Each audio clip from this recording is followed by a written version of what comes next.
사랑과 축복하며 인사하겠습니다. 주님의 이름으로 축복합니다.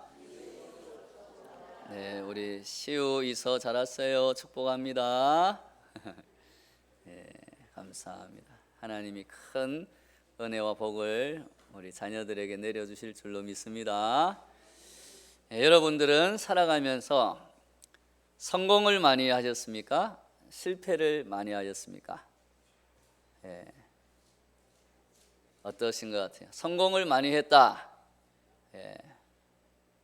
그렇죠. 성공을 많이 해야겠죠. 우리 하나님께서는 우리를 끝까지 승리하게 해 주시는 줄로 믿습니다. 근데 우리 인간이 죄된 그러한 역사 가운데 또 우리가 타락한 이후에 우리의 삶은 사실은 성공하기가 상당히 힘든 삶을 살아가고 있습니다. 어려운 삶을 살아갑니다. 그래서 인생의 80%는 실패이고 20% 정도가 성공이다라고 학자들은 통계를 그렇게 내고 있습니다. 쉽게 우리가 생각을 해보면 야구 선수들, 타자들 타석에 들어서서 10번 정도 공을 예를 들어 10번을 치면 10번이 날라오면 그 10번 중에 4번을 치면, 그러니까 4번을 성공하면, 6번 실패하고 4번을 성공하면 정말 뛰어난 타자다라고 평가를 합니다. 그죠? 그래서 사할 때 타자들이 엄청난 연봉을 받잖아요. 그리고 10번 중에 7번 못 치고 3번 쳐도 3할 때 타자면 훌륭한 선수다. 그렇게 평가를 합니다. 그리고 대부분 한 80% 정도 타자들은 10번 중에 2번 정도 치면 괜찮다. 그 정도면 이런 평가를 받습니다.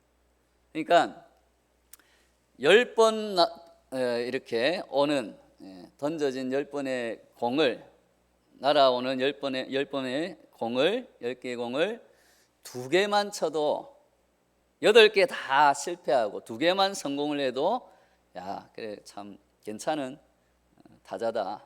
그러니까 우리 인생에서도 여러분들 우리의 인생에서 10번 중에 8번 실패하고 2번 성공해도 사람들이 괜찮은 인생이다, 성공한 인생이다 라고 평가를 한다는 것입니다.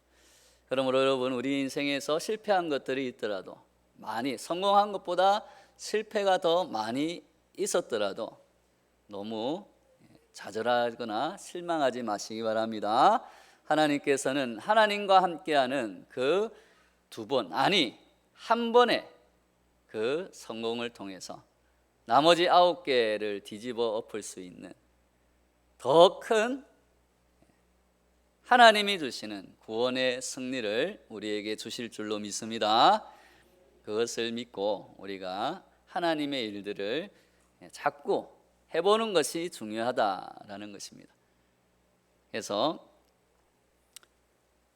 80%의 실패, 그것을 너무 나쁘게 생각하지 말고 그것을 가지고 오히려 성공의 발판을 삼으면 그 실패가 오히려 좋은 실패가 될 수 있다라는 것입니다. 성공한 사람은 오히려 실패에서 교훈을 얻고 그 실패를 방지하는 방법들을 강구하면서 자신의 실수를 만회하고 오히려 그 실패 가운데 자신이 조심해야 할 것을 돌아보고 더 노력하여서 성공을 이루어내는 사람이다라고 할 수 있습니다. 그러나 실패한 사람은 실패의 원인을 자기 자신에게서 찾지 않고 자꾸 남에게 돌립니다. 내가 누구 때문에 실패해서, 내가 상황이 나빠서 실패해서, 내가 이래서 실패해서, 저래서 실패해서, 그리고 자신의 실패 경험을 그냥 땅에 묻어버리는 사람은 계속해서 실패를 할 수밖에 없다라는 것입니다. 사람은 오히려 실패를 통하여서 성장해 나갑니다. 아기가 걷는 과정을 우리가 생각해 보면 쉽게 이해할 수가 있습니다. 아기들은 어떻습니까? 우리 이서도 있지만 태어나서 끊임없이 걷는 것을 배우다가 넘어집니다.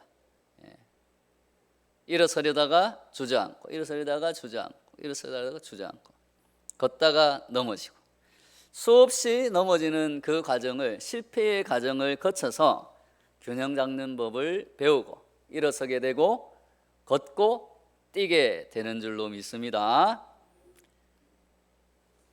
그러나 단순한 부주의나 오판 때문에 무엇이 잘못인지 뻔히 그것을 자신도 알면서 자신의 게으름 때문에 그 잘못이나 실수나 실패가 반복된다면 그것은 아주 나쁜 실패가 된다라는 것입니다.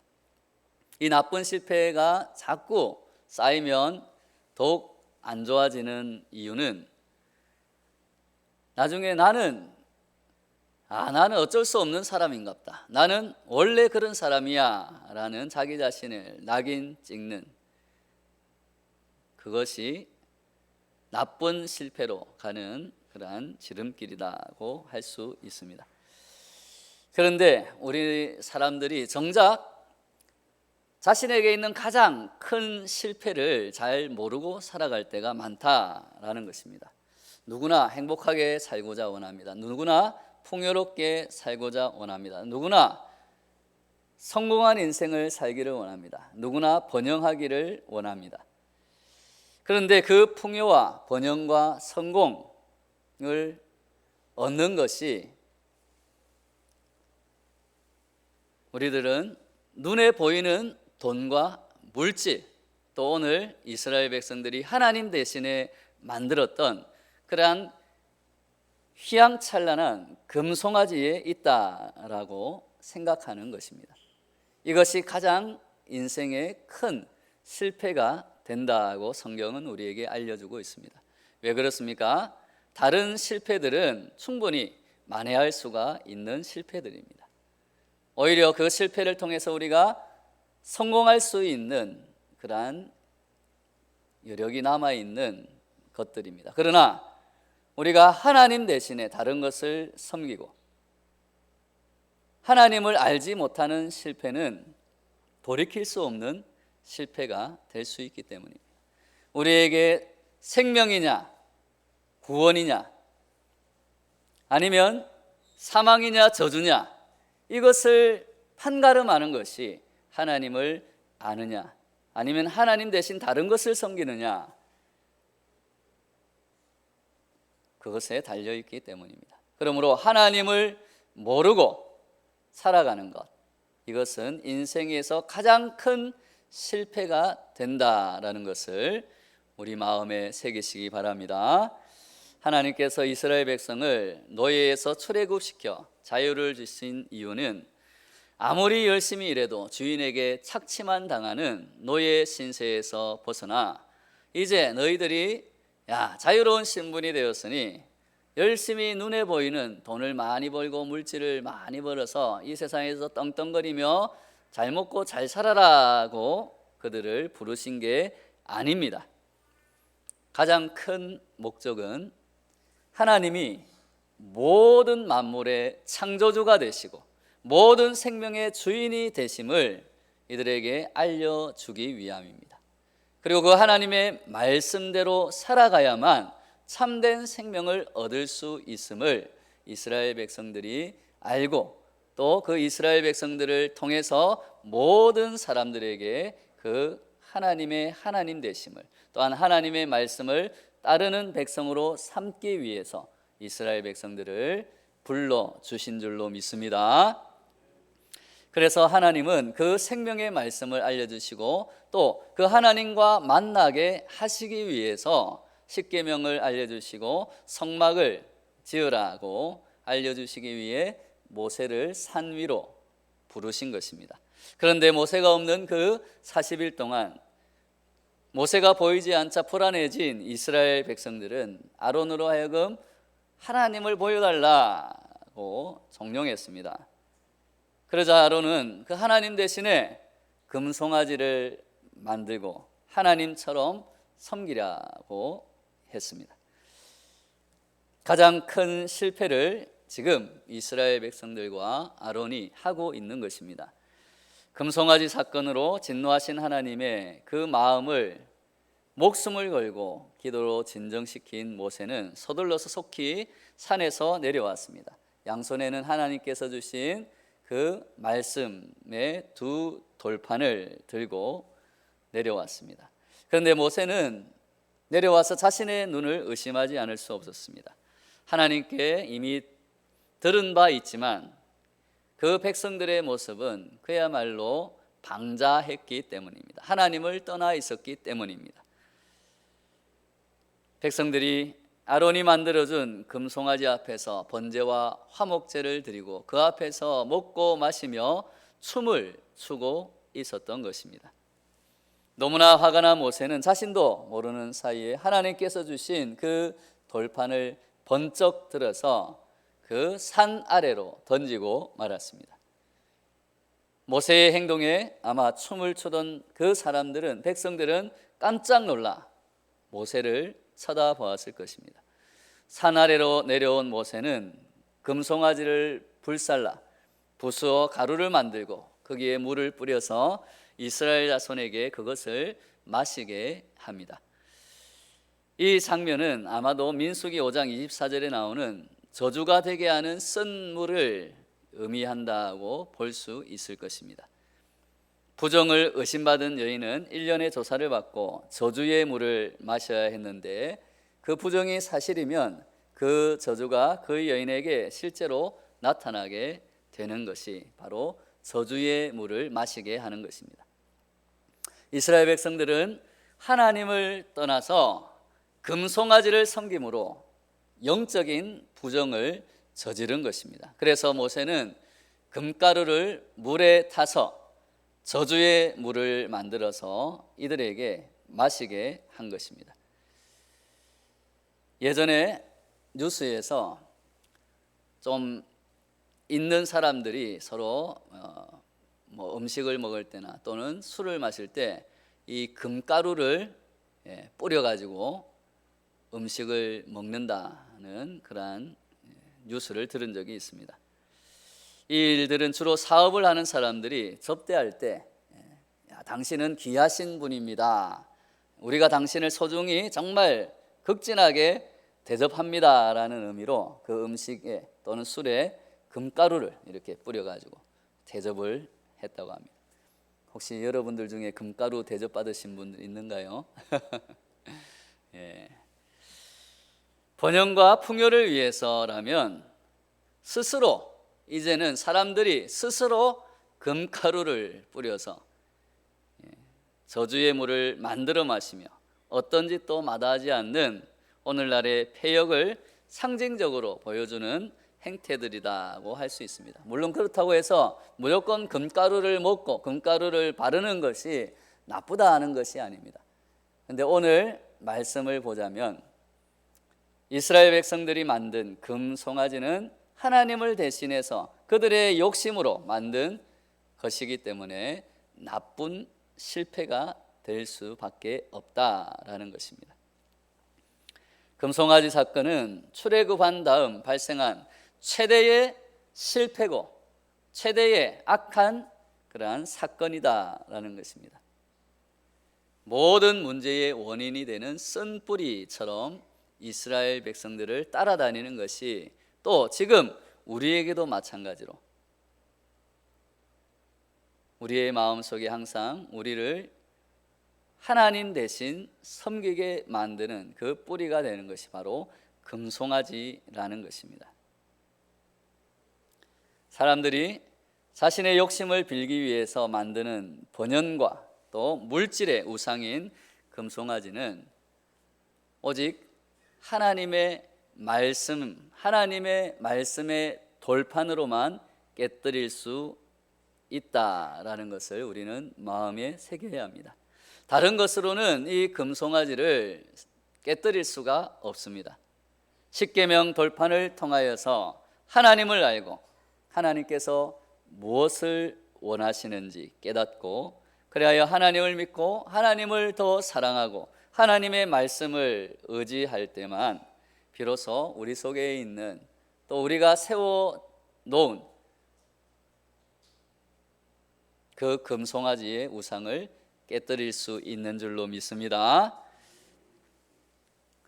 오늘도 하나님이 우리에게 주시는 그 성경 말씀으로 우리가 수없이 세워놓은 금송아지를 완전히 깨뜨려 버리시기를 예수님의 이름으로 축원합니다.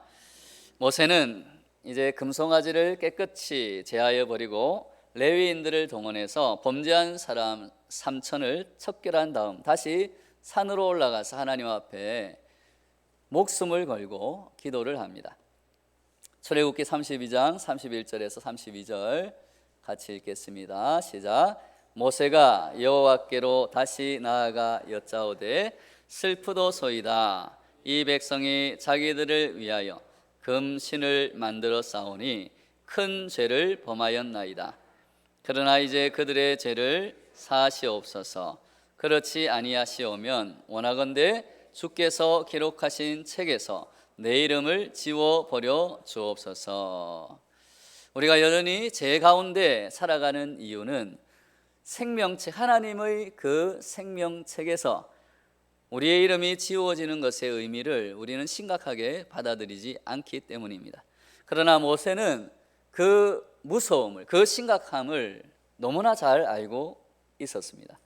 아무리 대단한 업적을 이루고 아무리 성공한 인생을 살아도 아무리 물질의 번영을 이루고 금송아지를 아무리 크게 세워놓고 떵떵거리며 살아도 하나님께서 인정하지 않는다면, 하나님의 그 책에서 지워져 버리는 인생이 된다면 모든 것들이 결국은 파멸의 길로 갈 수밖에 없다. 모든 것이 무위로 돌아가게 된다라는 것입니다.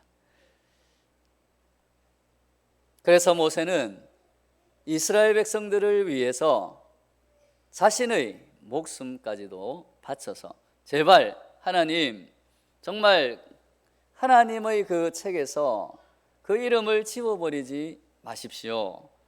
그렇게 기도하고 간구하고 있는 것입니다. 그 모세의 기도에 하나님은 감동하셨습니다. 모세의 간절한 기도의 뜻을 돌이키시고 하나님께서 또 모세에게 말씀해 주십니다. 32장 34절 말씀 같이 읽겠습니다. 시작. 이제 가서 내가 내게 말한 곳으로 백성을 인도하라. 내 사자가 내 앞서 가리라. 그러나 내가 보응할 날에는 그들의 죄를 보응하리라. 하나님께서는 그들의 그 죄악을 용서해 주셨습니다. 그리고 그들에게 갈 길을 알려주십니다. 그리고 그렇게 그저 떠나보내시는 하나님이 아니십니다.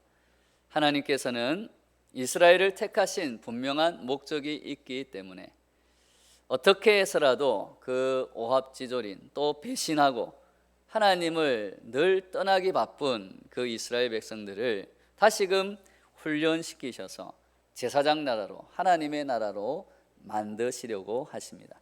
그러기 위해서 먼저 무엇이 또 그들의 걸림돌이 되었나, 그들의 실패의 원인을 다시 보게 하십니다. 떠나기에 앞서서 하나님께서 범죄한 그들에게 친히 말씀하셨습니다. 출애굽기 33장 5절 말씀 같이 읽겠습니다. 시작. 여호와께서 모세에게 이르시기를 이스라엘 자손에게 이르라. 너희는 목이 곧은 백성인즉 내가 한 순간이라도 너희 가운데에 이르면 너희를 진멸하리니 너희는 장신구를 떼어내라. 그리하면 내가 너희에게 어떻게 할 것인지 정하겠노라 하셨음이라. 이제 길을 떠나기 전에 그들에게 너희에게 있는 장신구를 다 떼어내고 떠나라. 그 장신구가 너희들에게 있으면 내가 너희들을 진멸할 수도 있다. 그리고 그 장신구를 떼어낸 후에야 내가 너희들에게 갈 길을 알려주겠다라고 말씀하십니다. 한마디로 백성들이 가지고 있는 장신구를 떼어내라는 명령입니다. 우리는 여기서 장신구라는 것이 단순한 우리가 하는 액세서리가 아니다라는 것을 알아야 합니다. 야곱이 야복강을 건너서 올 때 그들에게 있는 장신구들을 다 떼어내고 왔습니다. 그때 그 장신구는 그저 액세서리가 아니라 그들이 몸에 품고 다니는 부적이나 우상을 형상화한 그러한 장신구들입니다. 그래서 그 장신구를 떼어내고 야곱이 왔다라는 것은 이제 그 이전에 자신들이 또 자신의 아내와 아들들과 종들이 섬기던 모든 그러한 우상들을, 모든 부적들을 다 떼어내고 하나님만을 이제 섬기며 살아가겠습니다라는 그러한 표시로, 상징으로 그 장신군들을 다 묻고 온 것입니다. 오늘 말씀에서도 마찬가지로 하나님은 장신구를 떼어내라 라는 것은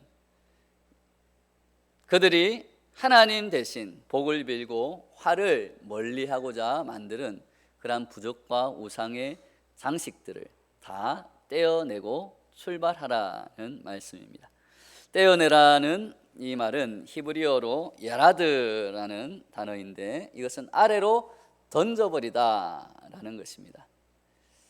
우상처럼 들고 다니는 보석이나 금붙이는 이제 아래로 떼어내라, 즉 그것을 발밑으로 던져라, 천하게 여겨라. 그것이 귀중한 것이 아니다. 그것이 너희들에게 복과 화를 주는 것이 아니다. 그것이 너희들에게 생명과 저주를 주는 것이 아니다 라는 것입니다.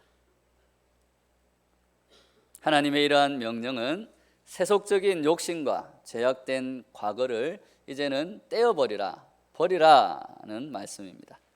금은 보석, 돈과 물질에 눈이 팔려서 진정 소중한 그 시간과 생명을 허비하지 말라라는 당부입니다. 보석이나 금붙이도 요즘에는 명품이나 호화주택, 승용차도 우리에게는 어떻게 보면 장신구가 될 수 있는 것입니다. 명예나 인기도 또 남의 칭찬을 더 바라는 또는 생색내는 것들, 이런 것도 장신구가 될 수 있을 것입니다. 하나님보다 자신을 높이게 만드는 그 모든 것들이 바로 우리가 차고 있는 장신구들입니다. 이러한 비본질적인 것에 우리의 하나님이 주신 귀중한 생명과 시간을 낭비하지 말라라는 것입니다. 오직 하나님이 이스라엘 백성들을 택하신 그 목적, 그리고 이스라엘 백성으로 하여금 하나님의 제사장 나라가 되게 하려는 그 하나님이 주신 사명을 바라보고 떠나라는 것입니다. 하나님께서 말씀하십니다. 그럴 때 내가 너희에게 어떻게 할 것인지 정하겠노라. 우리가 장신구를 제하여 버릴 때에, 우리에게 있는 세속적인 욕심과 죄악된 과거를 버릴 때에 하나님의 뜻과 하나님이 우리를 통하여서 이루시는 일, 하나님이 하시는 그 일을 비로소 하나님은 우리에게 알려주시는 줄로 믿습니다. 모든 장신구를 제거한 모세는 이제 백성들을 또 뒤로 한 채 홀로 하나님을 독대합니다. 하나님이 알려주시는 그 일과 뜻을 다시 한번 하나님께 듣기 위해서입니다. 이 장면에서 왜 80세 노인 모세가 그토록 위대한 능력의 지도자가 될 수 있었는가를 다시 한번 우리는 알게 됩니다. 11절 말씀 같이 한번 읽겠습니다. 시작. 사람이 자기의 친구와 이야기함 같이 여호와께서는 모세와 대면하여 말씀하시며 모세는 신으로 돌아오나 눈의 아들 젊은 수종자 여호수아는 회막을 떠나지 아니하니라. 하나님께서 친구처럼 이야기하는 사람, 바로 모세입니다. 세상에서도 어떻습니까?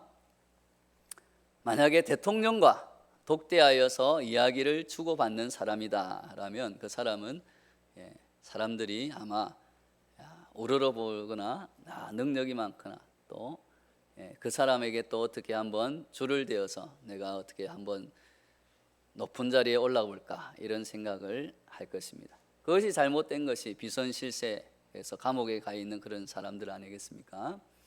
그래서 세상에 사람들도 대통령하고 독대해서 이야기를 나눈다 하면 야, 참 대단한 사람이다 라고 평가를 하는데, 하나님과 대면하여 이야기하는 사람은 이 세상에 그 누구도 당해내지 못하는 그러한 하나님의 사람이 되는 줄로 믿습니다. 그런데 이 모세만 친구라고 부르신 것이 아닙니다. 하나님께서는 아브라함도 친구라고 불러주셨습니다. 하나님의 친구가 되면 얼마나 좋겠습니까? 그런데 또 모세나 아브라함만이 하나님의 친구가 될 수 있는 것이 아닙니다. 예수님께서 주님의 친구가 되는 길을 우리에게 알려주셨습니다. 할렐루야. 요한복음 15장 14절 같이 읽겠습니다. 시작. 너희는 내가 명하는 대로 행하면 곧 나의 친구라.